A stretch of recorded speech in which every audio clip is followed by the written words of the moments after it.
Hey, it's Erica. I just wanted to let you know that you can now listen to Global News What Happened To ad-free on Amazon Music, included with Prime. This season, we covered stories from all over the world. First, we traveled to British Columbia and spoke with the couple who found the first documented Asian giant hornet nest in North America. John Holobeshan told us about his adventure trying to locate the nest. Got there around 5. Now, this was mid-September, so the sun was just starting to get low in the sky. There's a trail through there that's popular. We started in. Mufita's going fairly quickly because she wants to cover as much ground as possible. I'm walking a little slower.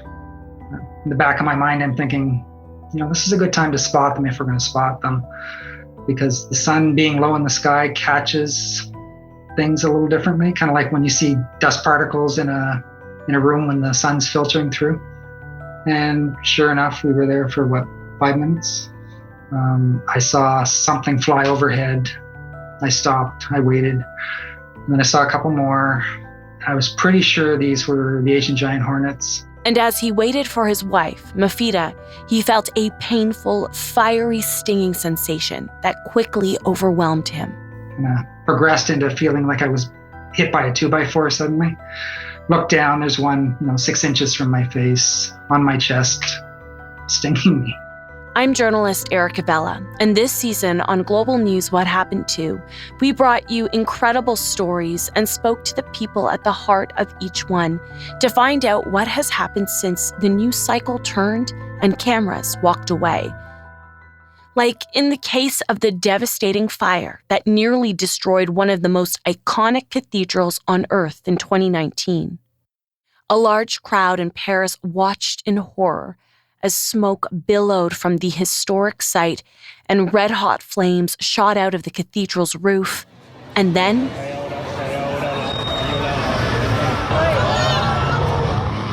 Notre Dame's spire came crashing down. Gasps from the crowd left speechless, staring at the destruction in front of them. That was a moment that I think everyone realized this was something that was incredibly serious, and it could be the end of something that, was historical. Certainly it was something that I think made many people realize, there is something now happening here which is going to make history, which, is something that everybody will remember in some way, shape or form. Absolutely horrible moment, because you think to yourself, this could be the end of an amazing place.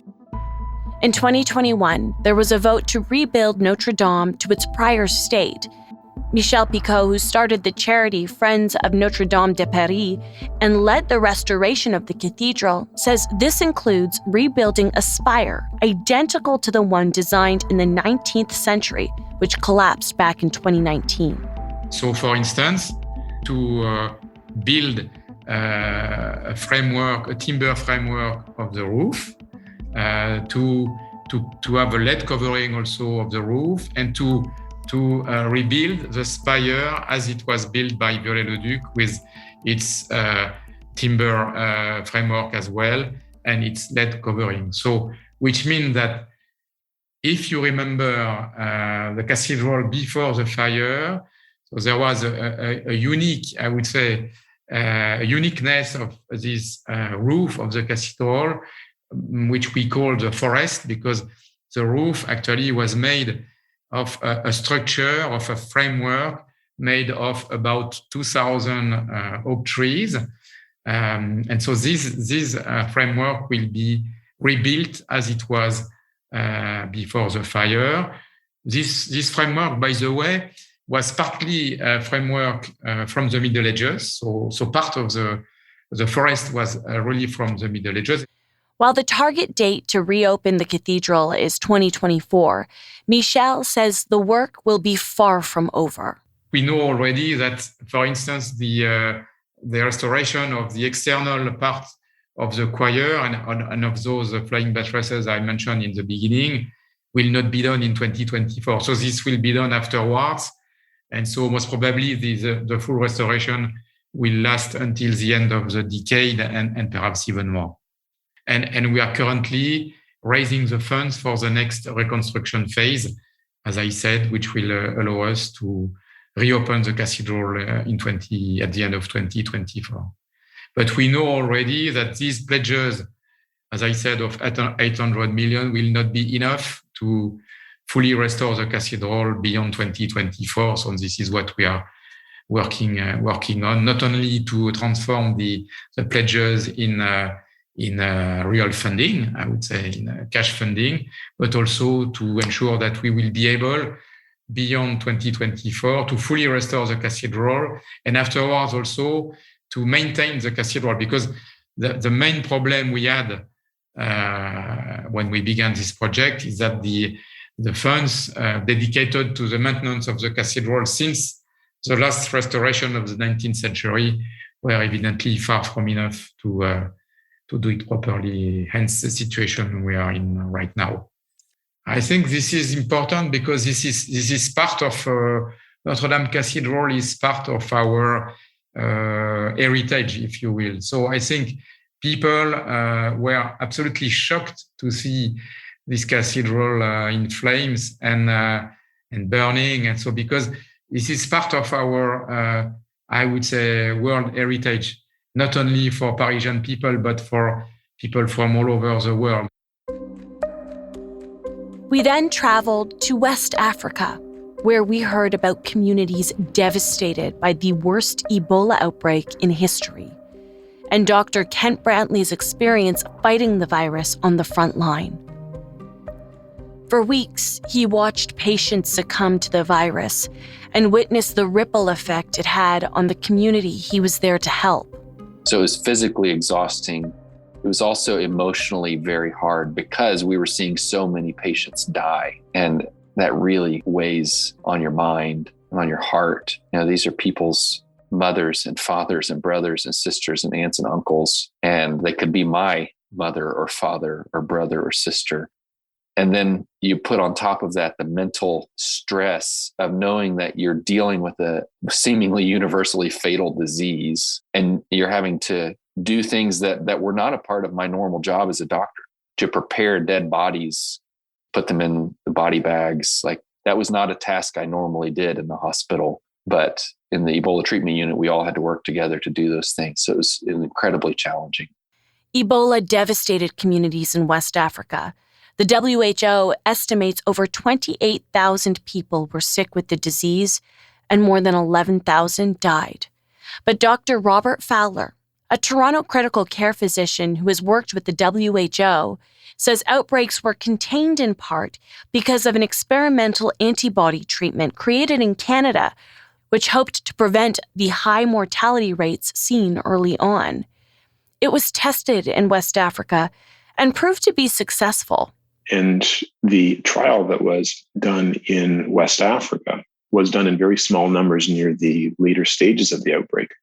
Yet, even in small numbers, it gave a sense that mortality may be reduced in a clinical trial. You're looking at, okay, if we can bring mortality down from 70 to 40 by giving just best medical care that's available in the context where you're treating patients, can we do better than that? And the first antibody trial was promising, looking like maybe we could get another 15% reduction in mortality, which is terrific. We just don't see that sort of effect size for most medications and most conditions in any part of the world. And so this was very encouraging, both on the notion of using antibodies and also in the specific treatment of Ebola. While the treatment certainly helped, he said it wasn't what ended the West African outbreak.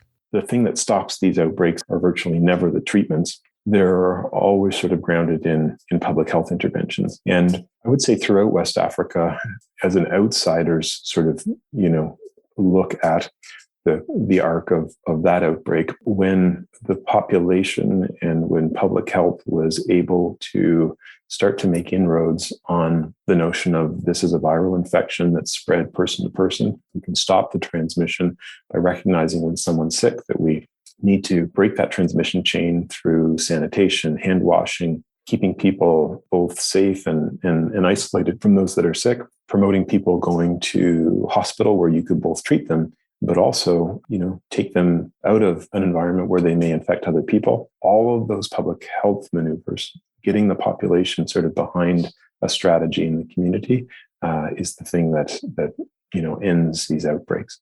Vaccination certainly helps, and we have seen that the risk of people getting Ebola after a population is vaccinated around index infections, very, very helpful.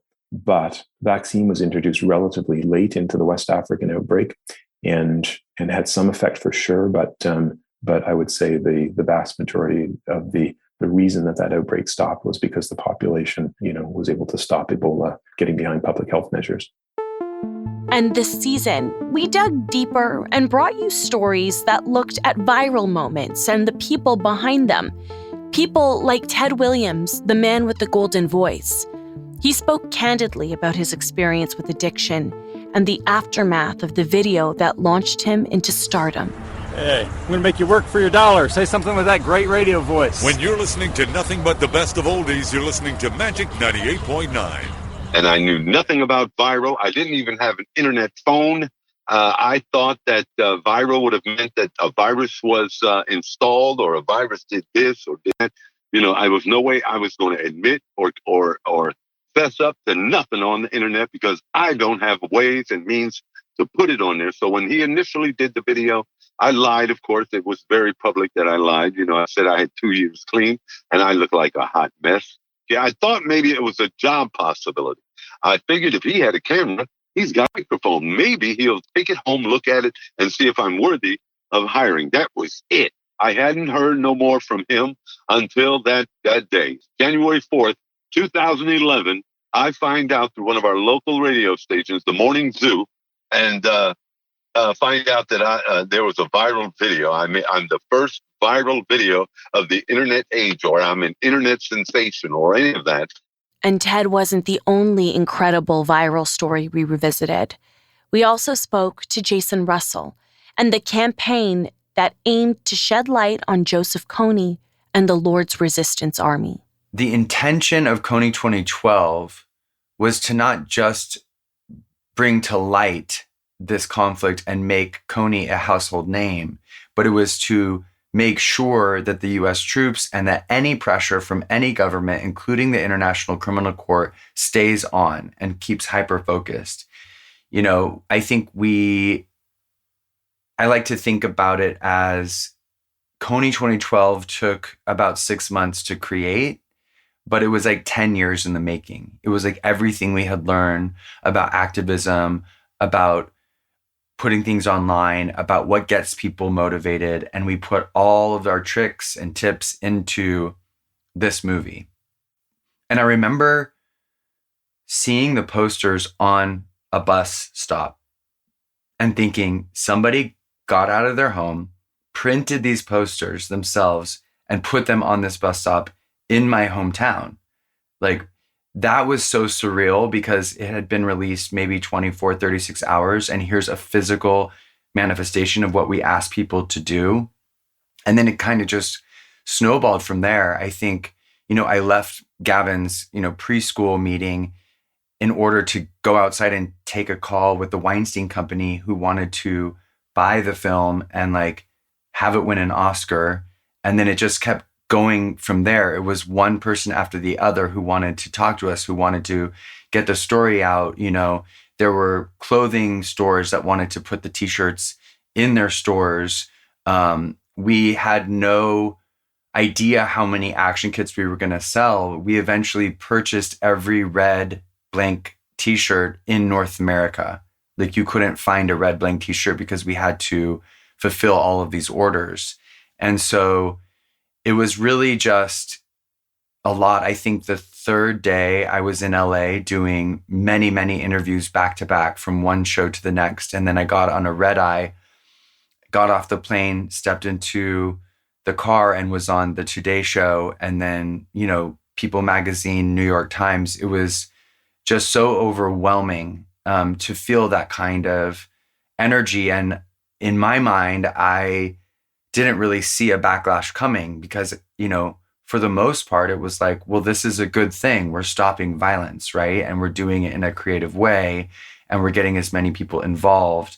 So I didn't know at the time, but there's kind of this internet rule that anything that becomes big or viral, you have to wait 3 days And on the third day, there will be a backlash. There will be a swing in the other direction. We also revisited businesses and products that made us feel nostalgic, like Blockbuster. No more late fees! No more late fees! No more late fees! No more late fees! No more late fees!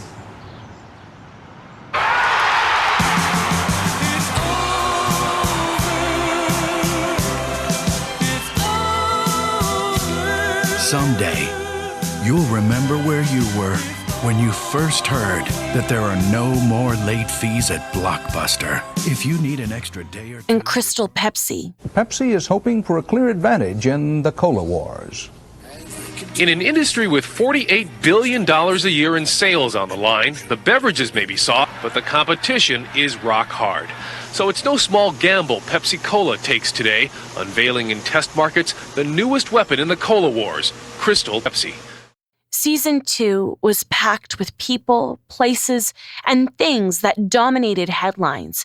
From the IKEA monkey to the Toronto van attack, we have brought you stories that we think matter to you. So as we wrap up Season 2 and start prep for Season 3, I wanted to take a moment to thank you. It's been such a pleasure sharing each and every episode with you over the last few months, and we hope to bring you more next season. If you're joining us for the first time, take a listen to some of the incredible stories we have put together and let us know what you think and what we should cover. I wanted to thank the team behind What Happened To, producer Dila Velazquez, and audio producers Rob Johnson and Roslyn Kufour. Also, a thanks goes to Drew Hasselback. We are continuing to look at stories for our next season, so if you have a new story you want us to revisit, you can reach out to me at erica.vella@globalnews.ca or on Twitter @Erica Vella. We'll see you in the new year.